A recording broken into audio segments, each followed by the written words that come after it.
Hello and welcome to the Hoop Collective podcast. We talk about the NBA, which we're doing on Thursday afternoon. Joining us from the Knicks practice facility. Now, wait a minute, Bontemps.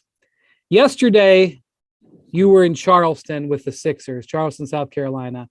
Yeah. You haven't been on the plane. Correct.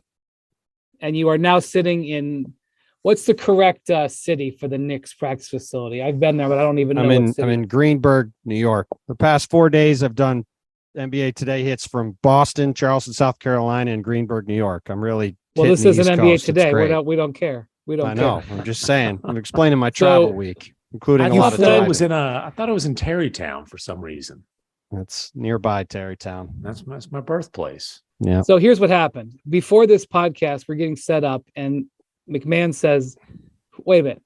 Joining us from Dallas, Texas, Van MacMahon. Howdy, partners. MacMahon says, Tarrytown, also known as Sleepy Hollow? Sleepy Hollow. North Tarrytown's where I was born. Sleepy Hollow is a town. It's his own town. And I go, Sleepy Hollow. I thought it was one and the same. I wasn't there very long. I go, Ichabod Crane. And MacMahon goes, two legends to come out of there, Ichabod Crane and me. And this guy. And then I was laughing and I was angry we didn't do it on the pod. And I argued that we should just pretend like we never said it and just do it on the pod. And Bontemps admonished me. And Bontemps is in no mood right now because he drove from South Carolina to somewhere in Maryland, slept for 4 hours, and then made it to Knicks practice. Now, where'd you stay in Maryland? Aberdeen, Maryland, at the Cal Ripken Jr. Baseball Complex, the courtyard. You slept in the dugout? Okay.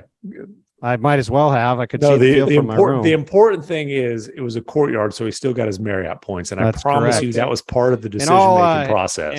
In all seriousness, I left. We'll get to the Sixers who are in Charleston in a minute, but best wishes to all the people in Florida who got hit by this hurricane. Our pal Bobby Marks was right in the middle of it yesterday. It sounds like fortunately his stuff is all right, but where he lives in Naples is completely underwater. A lot of people had stuff get destroyed. So best wishes to everybody on that front. Yeah, you fled out of there.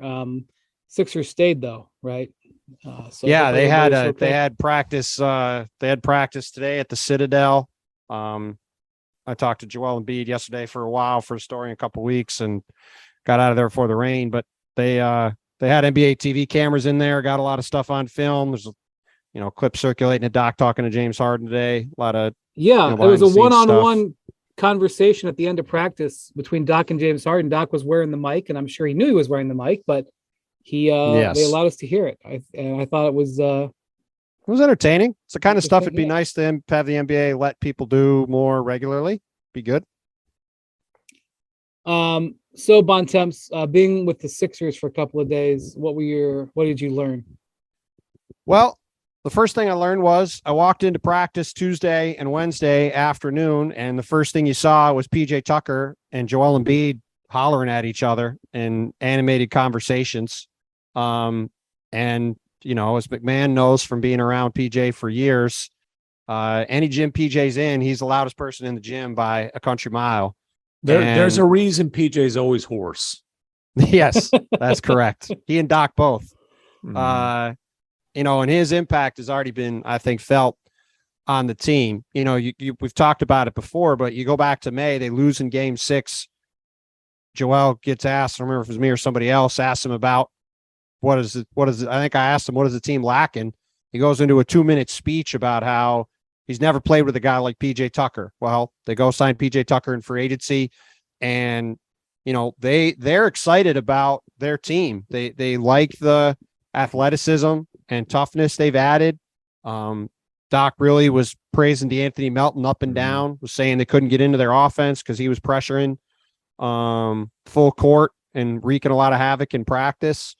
And I think this Sixers team, like we've talked about, plenty of questions are going to come down the line in May and June.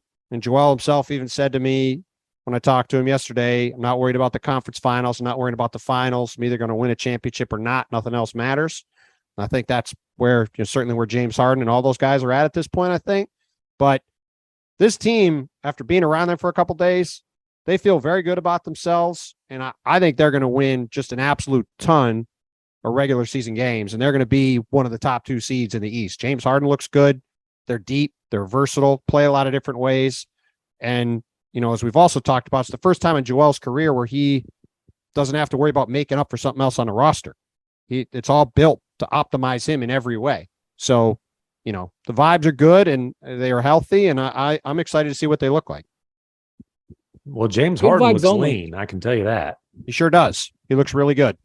He looks really, really good. Good vibes only in Charleston. Also, I will say, I was talking to somebody who's been around the Nets and hearing nothing Speaking but of good great vibes.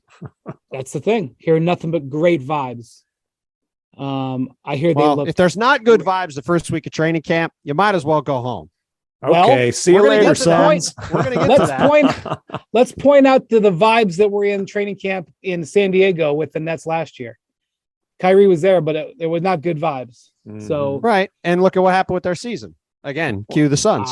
Well, and we'll talk about the Suns in a second. I'm glad that after the coup failed, the offseason coup failed. I'm glad that the Suns, or the Nets rather, are getting along now. I also am just going to be a little bit skeptical that will last. Well, I got to say, speaking of the Sixers, just real quick, it's been very amusing the past couple of days to see sort of the spin cycle on Ben Simmons come back around. We got on Tuesday, Ben Simmons shooting 3-pointers in practice, leading to all sorts of people talking about, well, maybe Ben Simmons will shoot threes now. Got Ben Simmons yesterday talking to the media about playing center. Like, I'll play center if they ask me to play center. We're playing all the hits from my past in Philly. I was seeing this stuff and I was like, I've seen these stories before. Yeah. First week of training camp, the truth rate later on, it ain't high. But that's what we're in right now. And the Sixers feel good about themselves, and the Nets, for the moment, feel good about themselves. Again, hey, the story Steve Nash is when a is, team doesn't feel good, like we're about to talk about. But no, Steve All right, Nash well- is fresh off a championship too. He won Dirk Nowitzki's charity tennis tournament on Sunday before heading to camp the next day. So talk about some good vibes, baby. There you go. So I was in Phoenix last time we spoke on Monday. Spent the last couple of days with the Timberwolves, Minneapolis. So Monday night, I was packing and getting ready to go to fly to Minneapolis on Tuesday morning. And my instincts were telling me maybe I should stay here with the Suns, because as I talked about on the pod, Monday was not a bright, happy, sunshiny day. I thought about it and I was like, the more I thought about the mood that the Suns had, I was realizing that it wasn't it wasn't that they were, down because the Sarver, they were like sad to see Sarver go. They all said that it was the correct decision for him to sell, but they were down because what they had built was under threat. Those guys have Chris Paul, maybe not as long, but James Jones and Monty Williams and DeAndre Ayton, those guys have a lot of years into putting this together. It's almost like McMahon said last week that it's pretty hard to come back from getting obliterated in Game 7 of a playoff series. I could be wrong about that. Yeah, but not just that. I think they're thinking about the team's about to get sold and everything could change. That's what I think they were thinking about. But this Game 7 thing, I think DeAndre Ayton's thinking, hey, I hope I'm somewhere else by the time the team gets sold, because I don't want to be in Phoenix anymore. So, I mean, that's just a rough interpretation. Wait a minute, Tim, I if I'm mistaken, DeAndre got asked if he's happy to be there, and I believe the answer was, yeah. He's like, yeah, I'm all right. That's what he said. Exactly. By the way, that interview was hilarious, because Dwayne Rask of the Arizona Republic posted like the full kind of clip, and they're talking about how he changed his diet. What do you miss most? He's just carne asada, fries. And it's like, hey, something about talking to Monty. He's like, I haven't talked to Monty, not since the game. What Game 7? How? I just don't understand how how does that, not from Aiton's perspective, Monty Williams is the reigning coach of the year, in part because I think he has really done a phenomenal job of developing, managing, the relationship business with his players. He pretty much threw DeAndre Ayton under the bus right after Game 7. I'd remove pretty much. Okay, DeAndre Ayton was totally scapegoated after Game 7.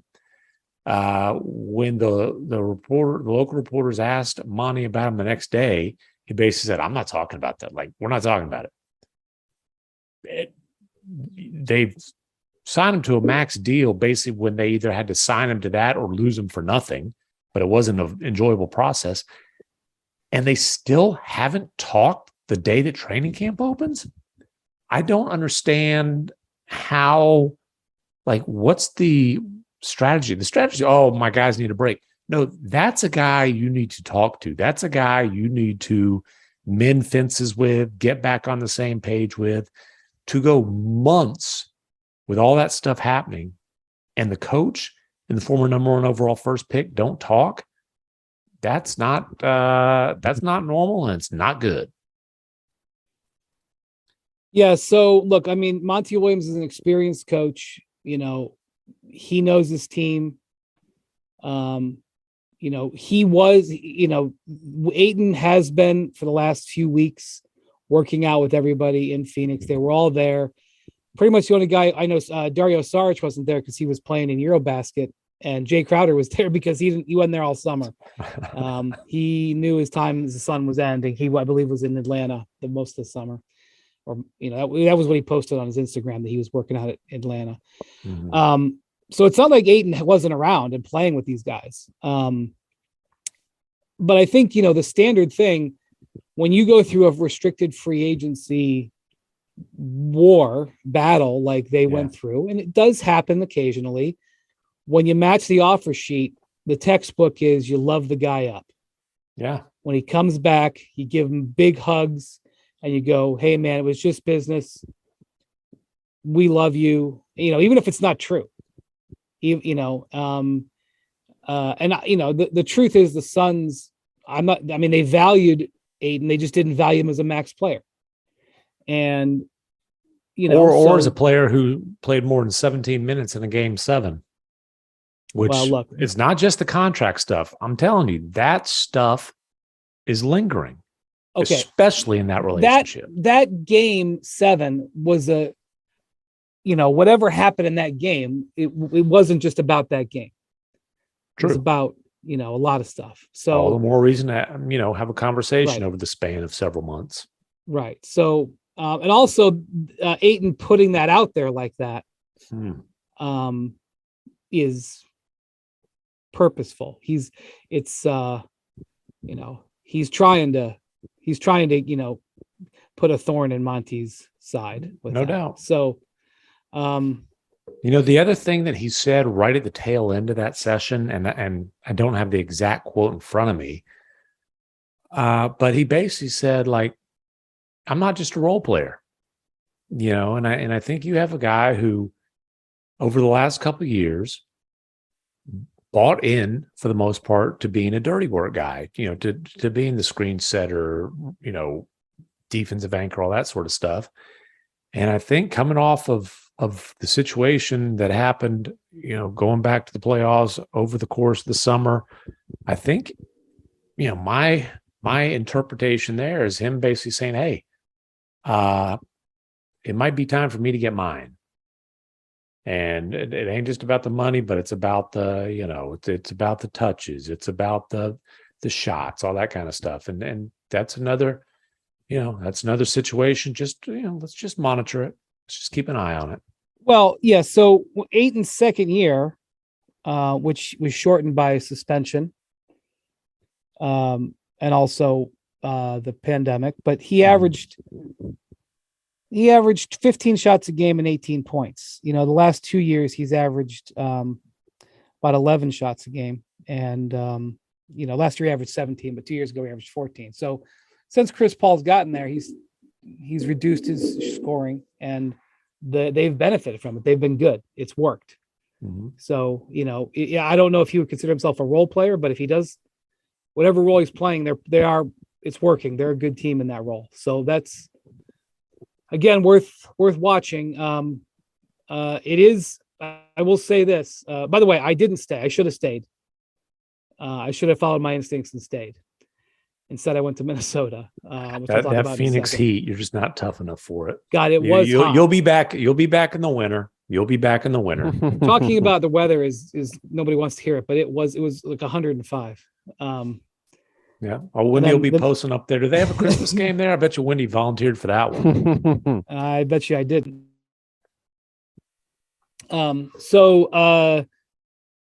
But it is Monty Williams' job now to fix this, or at least if he can't fix it, bring the team together, because there's issues there. All right. So I went to Minnesota. I was hoping to talk to Karl Towns. Karl Towns, has been out this week because he has an illness, non-COVID illness. And I was listening to Rudy Gobert talk, and Rudy just got there with less than a week ago, because the French national team was Les Bleus, right, MacMahon? Your guy Gobert looked tired, and I'm not surprised. They went right up to the silver medals again, just like the Olympics. And he, was saying that he hasn't gotten to spend any time with Karl Towns at all, because he was traded during the summer and was playing over there. And now Towns has missed the first few years of camp. And so they haven't gotten to run their stuff yet. But what I'm going to tell you about the Timberwolves is that they really, really believe that this is going to be a smash hit, this pairing. They believe that Rudy is going to, it's very hard to have any kind of good defense when your center position isn't great defensively or good defensively, which it hasn't been. Karl Towns is not good defensively. Yeah, it was impressive that they were 13th last year, given the limitations at center. Right. So they think that, that's going to shore it up. They love everything about Towns. Obviously, they just gave him a $220 million extension, but he's not the greatest pick and roll player. And so they think D'Angelo Russell playing with Gobert as a pick and roll partner is going to open stuff up for him. So they're excited about Rudy's effect on Russell as much as they are on Towns. Their team dinner that they had Monday night, Rudy spoke at the team dinner, sort of getting to know his teammates. And one of the things that they've apparently hammered away on in the first few days of camp is, and you'll relate to this, MacMahon, is that they want to make sure Rudy gets taken care of offensively. Oh, yes. Reward him for defending by taking care of him offensively. That's been a day one high bullet point thing. And, I don't know I obviously recognize that Rudy Gobert was the starting center on a team that had the best record in the NBA 1 year ago. And, the Timberwolves paid a lot for him, obviously, but I'm going to write about this. I don't want to give all of it away, but basically when they were thinking about this trade, forgetting about the cost of it, the more they looked at it, the more they became convinced it was going to work. And when you talk about taking care of him, you're talking about when he's open around the basket, lob it up there. You're not talking about running post ups. You're not talking about, it's not like he's getting jump shots. I thought it was interesting because I do have questions about D'Angelo Russell. I don't know if D'Angelo Russell's a starting point guard on a team that's going to make a deep playoff run. I thought it was interesting, though, that Gobert was raving about him, and Gobert said he plays a lot like Joe Ingles. And if you know Rudy, that is a massive compliment. Joe Ingles is probably his favorite teammate in Utah. And I wonder if D'Angelo took it that way. Well, I'll tell you, there were Joe was a lot of guys' favorite teammates, but Yeah. But yeah, he was specifically Rudy's favorite teammate because he was the guy who fed Rudy for lobs by far the most often. And so, if Rudy and Russell get a little pick and roll chemistry going, I can see that again. My question is, when Rudy and Cat are on the floor, how's all that working? Because Cat's too good to just be spotting up on the weak side, right? And then Gobert, if he's not running pick and roll, if he's not screening and diving, I think you've got some spacing concerns, obviously. So I'm very curious to see how they figure out a way to maximize both of their strengths and minimize Rudy's weaknesses on the offensive end. Well, I think there's going to be stretches of the game, particularly against second units, where they can have Cat out there at center. His defensive issues won't be a problem. Exactly correct. They are going to have one of them will be on the floor for 48 minutes is their plan. Right. Well, that'll certainly be part of it. And I also think, you're playing him at the 4 in a lineup where you've got, either say D'Angelo or the Ant-Man running a pick and roll with Rudy, you could swing it to Cat, and he's got enough ball skills that he can not only catch and shoot it, but put it on the floor and attack a closeout and do that kind of stuff. So to me, that's not going to be the problem. Like, I think he's going to get plenty of touches. I think he's going to eat, and I think he's going to be incredibly efficient. The thing that I'm like everybody else that I'm really just going to be curious about is, when it gets right down to it, I think they're a better version of the Utah team from the past couple of years. So they have better defensive talent on the perimeter, and they've got a chance to be a really good offensive team too. But when they're going up against the Clippers, the Warriors, the Nuggets, the Mavericks, the Grizzlies, these elite teams in the West, are they going to be able to guard the Suns? Are they going to be able to guard enough to beat those teams? I think that's going to be the question, because I think they're going to be able to score on anybody.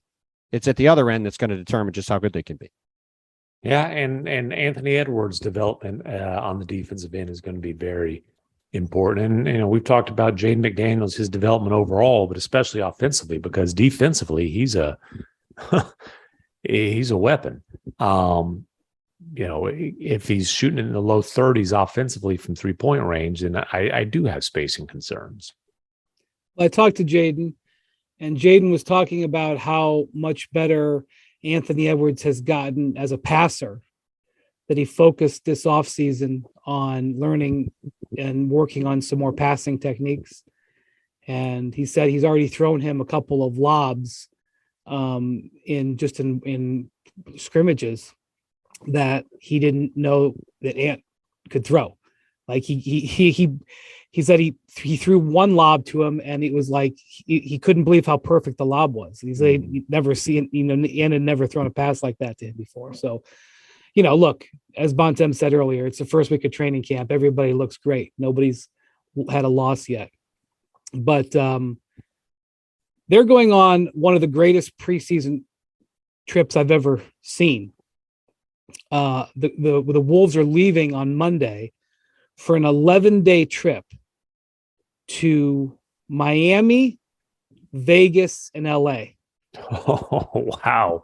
Not bad. How were they not able to land some studs in free agency with that on the schedule? Yeah. So, because the rest of the year is Minnesota. Yeah, actually, this is a good time to be in Minnesota. It's like 74 degrees during the day. It's gorgeous. It's a little chilly in the morning, but yeah, by the time they get back, the leaves will all be down.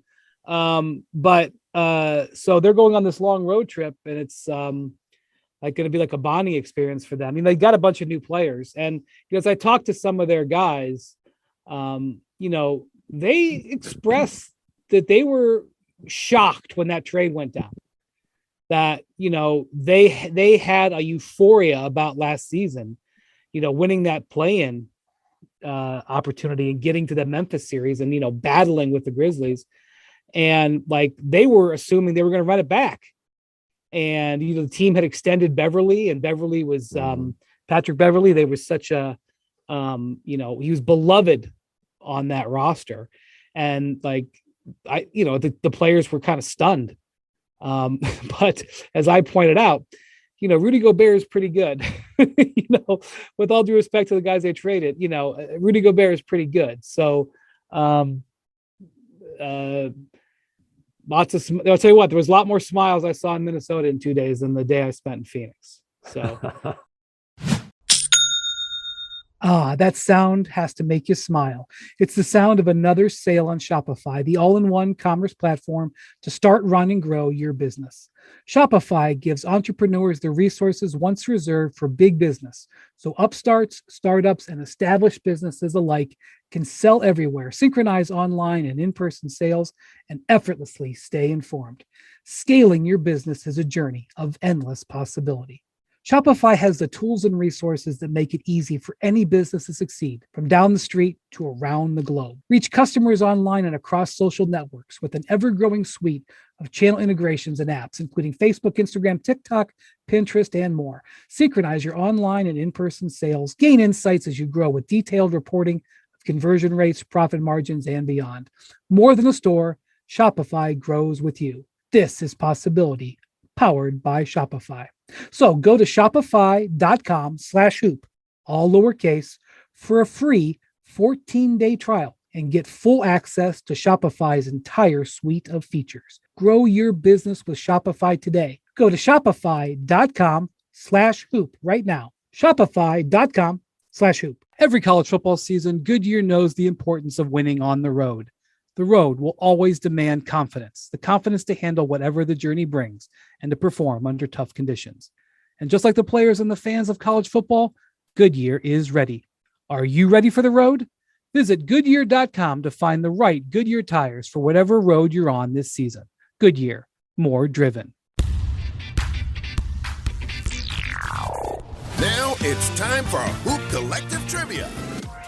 All right, before we go on, I know it's early, but Bontemps has trivia. Uh-oh. When was the last time before the past 5 years that there were 5 different teams to make the NBA Finals from a conference? You mean in a 5-year span? Yeah. In other words, there's no repeat finals teams over a 5-year span. When was the last time So you're that saying, has there been 4 in the last 4 happened? Well, there's years? been 5 last 5 years. It's been a different team every year in the East. From the East? Yep. So it was Cleveland, Toronto, Miami, Milwaukee, Boston. Milwaukee, and Boston. Was it the 1970s? Nope. More recently 1950s. More recently than that. Oh, more. 2000s East? 2000s East, specific years. I mean, come on, bro. Well, okay, hold on. It's not that hard. It would have to end with the Celtics because the Celtics made it like a couple in a row. So The Celtics were in it. Celtics, Cavs, Pistons, Bucks. I never get the trivia right. The Bucks ever. in 2000s? Yeah. But I don't know if it was in a row. 04 to 08. Heat. Heat was Heat. 06. Pistons, Heat, Cavs, Celtics.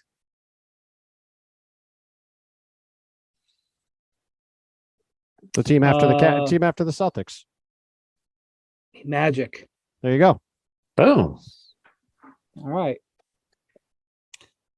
But so has there ever been it's a sign of how well, that's the thing. It's just, to me, it signals how wide open things have been post LeBron. And, we've got the Sixers up there. The Celtics and Bucks are up there. I mean, it's pretty wide open atop both conferences in a way. It really just hasn't been very often. The only time it's really been like this to me is the period MacMahon reference was the 70s. The late 70s post merger, there was a ton of talent in the league and it was wide open. And I think we're in a similar situation right now. Man, the Nets are up there with other high fives and hand holding. It's great. That's right. Very fond memories for Wizards fans, Bullets fans of a certain age back in those days. That's right. All right. MacMahon, we'll talk about the Mavericks before we go. But the team we're taking a look at this week, what's going on in Greenberg, as in New York? Why? Why would they do that? Very strange trade. Why would you do that? As in next to Terrytown, as in next to Sleepy Hollow, That's as right. in Madison Square Garden, the New York Knickerbockers. As in not Donovan Mitchell's team. That's correct. Bontemps, you were just there today. You've only been there with them for a little bit, but we'll start with you. Was Jalen Brunson, lighting up the floor out there when you were at practice today? So it's a funny thing about the Knicks, who are once again at war with the media and have decided they're never going to have a press conference again. Once again, I would say have continued their decades-long war. We were in the gym for about 100 seconds and then got taken back out of the gym to go listen to Tibbs. So I didn't see anything that happened on the court. However, having one conversation with Jalen Brunson and with Tom Thibodeau, frankly, who also did media today, it's easy to see why the Knicks wanted to get Jalen Brunson on the team. Now, I understand there's obviously, as we've talked about ad nauseum, a million family connections there. Mm-hmm. And I thought it was funny at some point today, somebody asked Jalen, were you surprised at all about anything that's gone on with playing for Tibbs? And before he could even finish the question, he started laughing and saying, no, not at all. I knew exactly what I was getting myself into. But I mean, this, MacMahon, you spent the past few years around Jalen. Like he's a really rock solid guy. And for a team that has obviously had some ups and downs the past couple of years, certainly last year, Julius Randle in particular has had a roller coaster relationship with the fans here and sort of with the city here over the last couple of years. I think it's going to benefit the Knicks a lot to have a guy with a really steady hand on the tiller in Jalen Brunson to run their offense, to be the leader of the team, to be a guy that's going to sit in press conferences with the media here and know what to say and how to say it, knows Tibbs inside and out, knows exactly what he's going to want. And, we're probably I think we're going to talk about the Bulls a little bit with what happened with Lonzo Ball this week. I don't think the Knicks are going to make the playoffs this year. I wouldn't say I'm going to pick them to do that, but I do think they're a group that could easily finish 9th or 10th or be in the play-in mix because they've got a bunch of solid NBA players. And I do think people have underestimated the impact this guy's going to have on the team. I think he's a really good player. We've talked about the impact he's had, could potentially have leaving Dallas and them not replacing him. He's just a really good player that I think is going to help the Knicks a lot in ways that they really needed last year. Yeah, and I do think he'll be a good leader for that group. And, he's not an old guy, but he's kind of an old soul. And, he's a guy who won championships at Villanova, obviously has an NBA pedigree growing up with his dad being kind of the ultimate NBA journeyman. And to say he's even keel, I think is an understatement. It's funny you talk about him being a spokesman. The Knicks beat writers are going to get so tired of hearing Jalen Brunson talk because he is intentionally boring. Yep. And yeah, I mean, just like to the point where it's laughable, but he's never going to say anything.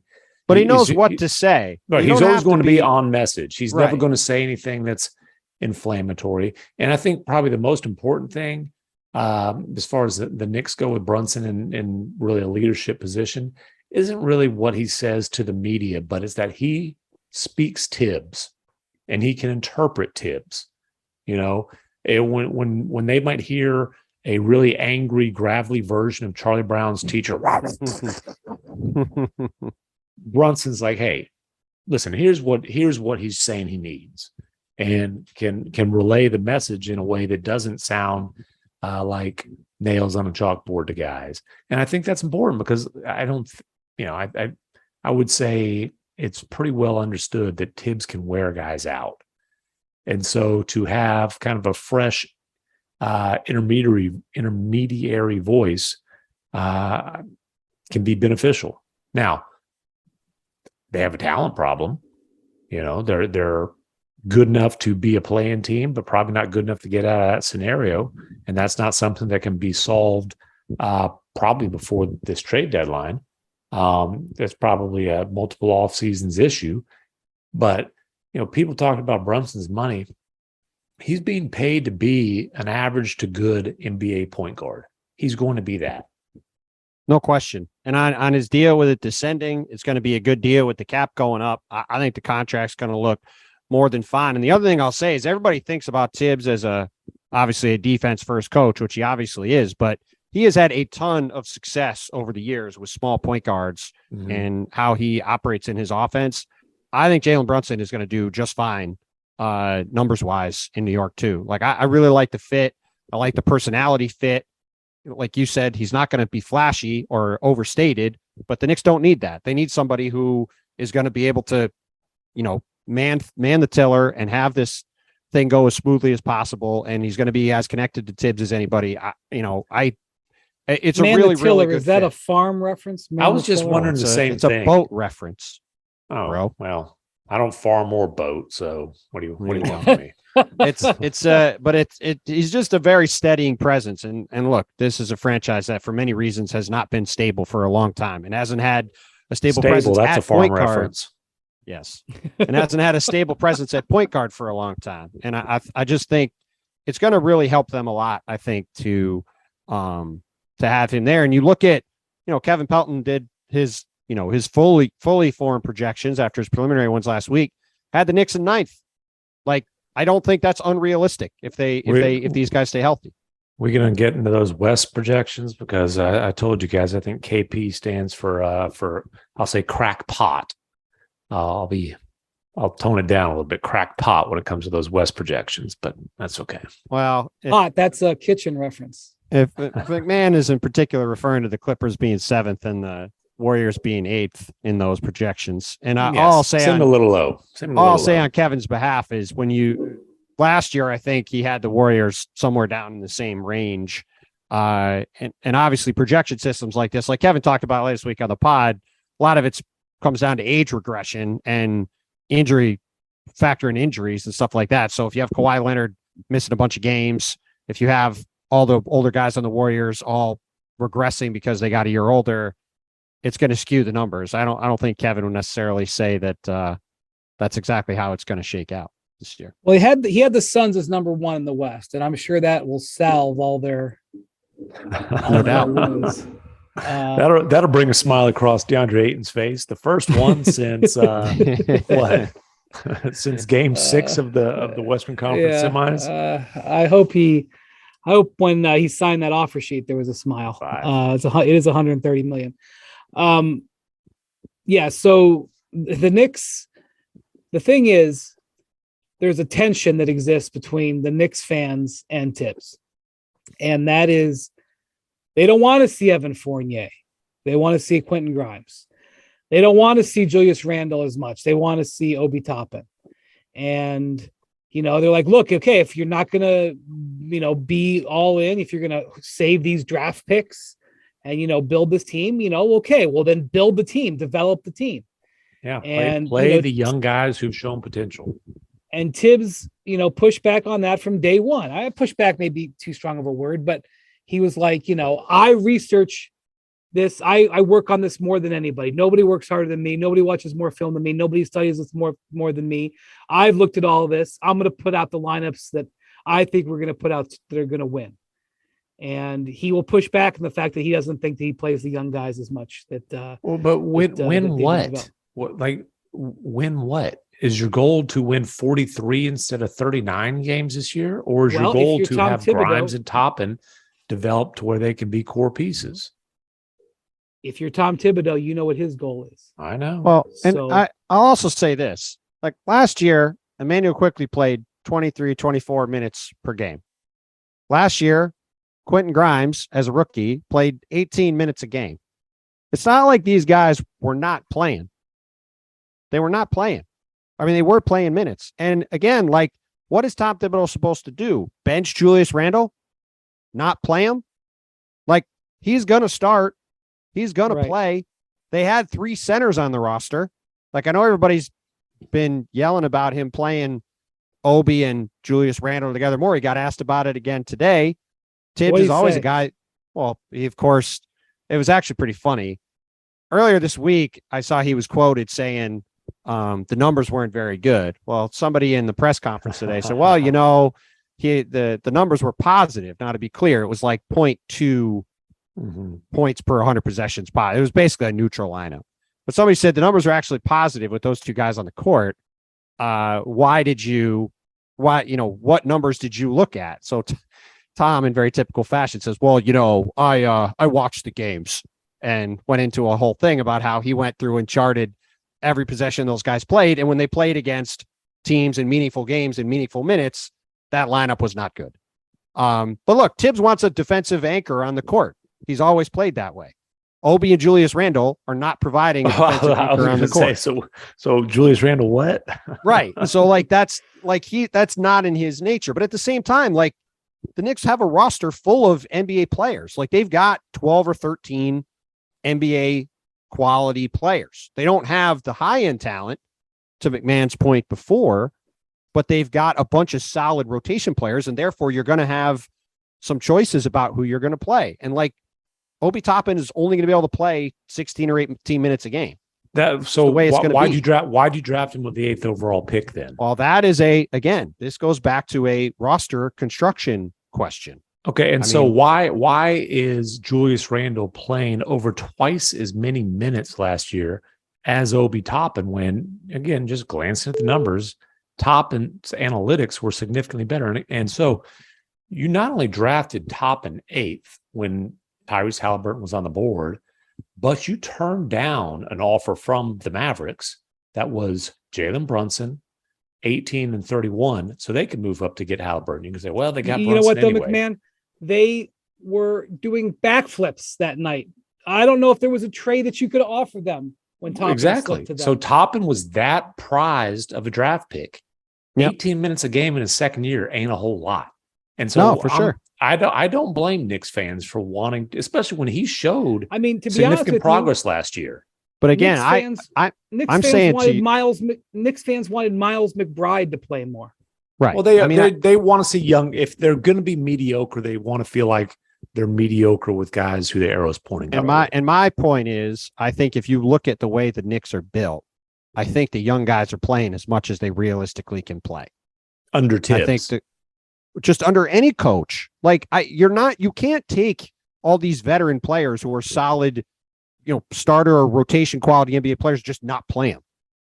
It's not 2K. You can't just turn down the slider on Julius Randle's minutes to 0 and just have him chill there and play Obi Toppin. You can drop it from 35 per game though. But that's the thing. So they overachieved 2 years ago and slithered into. Were they the 5 They missed seed? the play-in last year. They were the 4 seed 2 years ago. Lost the Hawks. Right. So 2 years ago they slither in and get the 4 seed. Yep. And so when you're not starting last year, you're like, okay, here we go. And they went out and got Fournier because they were the 4 seed. And they're like, let's add a piece. Mm-hmm. So they kind of got trapped by overachieving 2 seasons ago. And so now you have pieces like Fournier sitting there potentially blocking because part of this roster was constructed as coming off of a 4th seed. Yeah, they have Derrick Rose, they have Evan Fournier, they have Julius Randle, they've got even our guys, they've got RJ Barrett, they've got just signed Jalen Brunson, they've got all these guys who have to play. Well, I'd like to hear Leon Rose's thoughts on this issue, and I'm sure next time he does an in-house interview with MSG that they're going to ask him these kind of questions. Look, even if Leon Rose was doing press conferences, he wouldn't say anything. Leon Rose has been an agent for a long time. I've talked to him intermittently over the years, and he never says anything anyway, at least to a reporter. No, that's certainly true. That would be nice to ask. On the record, at least. Yeah, it'd be nice to ask. But yeah, I just don't think I think people attack Tibbs for a problem that I don't really see what else he could realistically be doing. Yes, you could say maybe Julius Randle should play 31 minutes instead of 34 minutes, but ultimately I don't think this is a coaching problem that these young guys aren't playing 35 minutes a game. I think they have a roster full of veteran players who you have to play. So unless you get rid of some of the veteran players, these guys aren't going to play as much.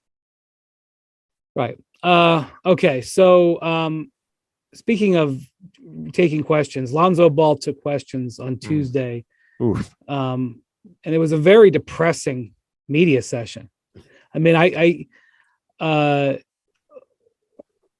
he said he couldn't go upstairs without pain. He couldn't run without pain. And that the surgery which he had on Wednesday was part exploratory. I mean, based on what he said, that the doctors. Is that his third surgery on this knee since this issue first came up? That's a lot of concern there. Yeah. And the injury that he initially had was a meniscus, what was at the time believed to be a minor meniscus injury. So a meniscus injury that you could return from in a short period. So the Bulls, Billy Donovan came out on Thursday, I guess, and said that, everything went well, et cetera, et cetera. But I mean, I hope it did for his sake, but I don't know. That doesn't matter to me because they said everything went well with his surgery in January. And, right. It's like the press releases about the successful surgery. Has there ever been a press release? Hey, this surgery was unsuccessful. Well, the surgery in January was unsuccessful. I don't have a medical degree, but I think I can say that. The thing about it is, I went to college for 8 years, and I agree. Yeah, you got your North Texas mean green on there right now. That's right. There you go. Bontemps, I mean, we've talked about this a lot. The Bulls Lonzo is hugely important for them defensively, and I mean, at this point, I can't assume he's going to be back anytime soon at all. No, I mean, I was looking it up earlier. There were 3 players who played more than 1,000 minutes last year for the Bulls and had a positive net rating. Alex Caruso was +5, Lonzo was +3, and DeMar was +1. Everybody else was negative. Zach LaVine, Vooch, everybody. Those guys. This, in case people don't know, net rating is the effect on the score over 100 possessions. Yeah, those two guys, when Alex Caruso and Lonzo Ball were healthy and playing, the Bulls were one of the better teams in the East, who spent most of the first half of the season on top of the conference. When those guys got hurt, they fell off a cliff and were terrible, and they got steamrolled in the first round of the playoffs. And, obviously, they get Patrick Williams back, maybe he could take a leap, but, this team was built around the defense on the perimeter that Lonzo and Alex Caruso could provide. And if Lonzo's just not there, like, I would assume he had a nice year as a rookie, but I would say is more of a combo guard than a point guard. Caruso's more of a combo guard than a point guard. The only true, like Kobe White's certainly more of a combo guard than a point guard. The only true point guard they've got on the roster is Goran Dragic, who looked done for the Nets last year and certainly is not a guy I'd want to be playing 30, 35 minutes a game. And Jason Kidd didn't want him playing 10 to 15 minutes a game or he'd be in Dallas. Right. So, and it sounds like, from hearing Billy Donovan talk the other day and looking at Lonzo's injury, like, I think Goran's going to play a lot of minutes. So, well, here's my question, and I don't have the answer. When did the Bulls know that this surgery was maybe going to be needed? Well, I don't know when they knew, but all I do know is that Lonzo hasn't played since January. So it seems problematic. I'm saying, though, but they didn't take steps in the offseason to get I'm not saying you could replace him directly, but they didn't take steps in the offseason to get another starting level point guard. Yeah, I mean, I assume they're going to have the ball in DeMar's hands a lot. I mean, we'll see. I don't even really consider him a point guard. I consider him a 3-and-D guy who can get you in transition, but still, he's a critical rotation player. Yeah, I mean, starter. It's just, I mean, look, in those projections, KP has the Bulls 12th, and I think it's who likes that? The Orlando Magic. Yep, that's right. Top 4 protected pick owed them this year.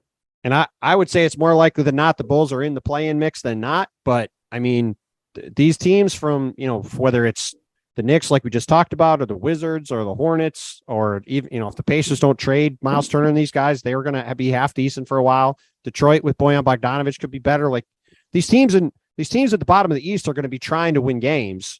And if the Bulls don't get healthy and can't get Lonzo on the court, like, I don't think it's guaranteed that they're going to walk into one of those 2 final playing spots, let alone get into that top 8. Whereas you look at those 8 teams above them in the East now, it's very hard for me to make an argument that they're going to be ahead of any of them, barring catastrophic injuries for those teams.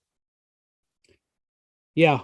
It was a very depressing press conference.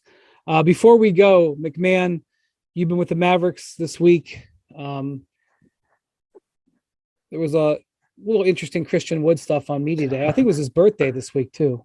Birthday was the first day of practice, I believe. And so media day, it's been pretty clearly telegraphed for a while. J-Kid never came out and said it, but they promised JaVale McGee the starting job. And they weren't going to bench Reggie Bullock or Dorian Finney-Smith. Obviously, those guys played like 40 minutes a game for them in the playoffs. So it's been pretty clear that Christian Wood was going to be coming off the bench. And asked J-Kid, hey, just to clarify, this is, what's the plan? You would. You would be the guy to make sure that's taken care of on day one. I love it. I mean, it's like, what else? Hey, so Luke is going to take it easy the first few days of practice. Who cares? Like, I mean, there wasn't a whole lot going on. So yes, like I want to hear J-Kid's kind of vision for Christian Wood. And obviously I knew he was coming off the bench, but I wanted to also see, like, is J-Kid going to like really kind of pump him up and like sell the, oh, hey, we really think he can thrive in a 6-man role. We think he's got 6-man of the year potential. No, he didn't. He didn't do that. He's just like, yeah, he's coming off the bench and, we just want him to BC Wood, whatever. And then Christian Wood comes in and he's asked about it. And he goes, this is the first time I'm hearing about it. And then it was kind of like an uncomfortable laugh. And so, a bunch of fans are feisty because they're like, he was clearly kidding. He was clearly kidding. Well, I'm pretty confident in telling you that Christian Wood was not clear on his role going into this. And I can tell you, if he was kidding, one person didn't find the joke very funny would have been Mr. Jason Kidd. The next day, he's asked about it, like, hey, what's going on with this? Like, he said he hadn't heard about it. Like, what's up? I'm going to read Jason's quote. For Seawood, I haven't really talked to him about that. I know my assistants have. When you use the term, when you check in with 6 minutes, that means you didn't start. So we'll get to talking about his role as we go forward. I've never coached him. So I want to first see what he's capable of doing with different lineups and different combinations here in preseason, and then we'll make a decision on where he's going to play, if he's coming off the bench or starting. But right now, he will not start. And I did. So, Seawood did say the right things about, hey, it's an opportunity to win. I'm excited about that. I haven't really had that opportunity in my career yet. He said he wasn't really going to worry about whether he's starting or coming off the bench. That'd be discussed in like maybe extension talks or free agency. So no, but he's not going to worry about it right now. I mean, only like whether he wants to be here long term or not. But hey, no big deal. So again, just a situation to monitor. I wonder, and this is where did Pelton have the Mavericks? He actually had that. So he had the Clippers 6th. Bontemps, I checked. He had the Mavericks 7th. Got it. Yeah, he had the Clippers 6th, Mavericks 7th. And look, we'll see. I always say if Luka's healthy, and J.K. was asked about Luka's condition. He said Luka's in Luka's shape, which I thought was a good way to put it. Like, listen, he's not going to go out and win a marathon, but he's not weighing 260 some odd like he did the last couple of years. Like they're actually trying to kind of make sure he's fresh after Eurobasket, more so than worried about his conditioning. But if Luka's in shape, I think the Mavericks have a chance to be a top 4 seed in the West, just based on what we saw last year. But the Wood thing, I wonder if this is J-Kid kind of testing. Okay, hey, you say you want to win. You say that's the priority. Let's see if you're really committed to that. And kind of, I wonder if this is a little psychological test. Well, J-Kid's not afraid to do that either. So, I mean, he has no problem expressing his opinions to guys on stuff like that. So it'll be interesting to see how that goes. Bontemps, did you hear MacMahon's new dog back there? MacMahon I heard went to Slovenia And when he came back, he had a dog. Listen, That'll if teach there you. if there is a supply chain issue with paper towels, it's because this dog pisses all the time. Hey, everything's bigger in Texas. All right, we'll be watching that Mavs situation. Hey, thank you to Bontemps, who I know is tired. Bontemps never sleeps the whole year. He like routinely gets 2 hours of sleep, but he looks tired. So No, Bontemps is a maniac. He doesn't need sleep. He's a complete whack job. Bontemps will, and I appreciate it because I certainly have benefited from this when I was sleeping in. But Bontemps will cover a game in one city, catch the first flight out, butt crack of dawn, so he can get to shoot around in another city. And I believe I told him once when he kind of saved my butt because I overslept a little bit. I said, "Hey, really appreciate your help, but stop doing that. You're making the rest of us look bad." It's not a hard. It's an easy bar to clear with you, MacMahon. It's an easy bar to clear. Bontemps takes like 15 to 30 red eyes a year by choice. I don't want to waste an entire day. So I'm saying that you look and you seem tired, which is you must be. I have driven a lot, but like I said, thank you to Bontemps. Thank you to MacMahon. What's your dog's name, MacMahon? Phoenix, actually. Phoenix. Yeah, and I'm not very happy about it. So it kind of fits. Thank you to Jackson and Bruce, our sign off. producers. We'll talk. Thanks for listening to Hoop Collective. We'll talk to you next week. Adios, amigos.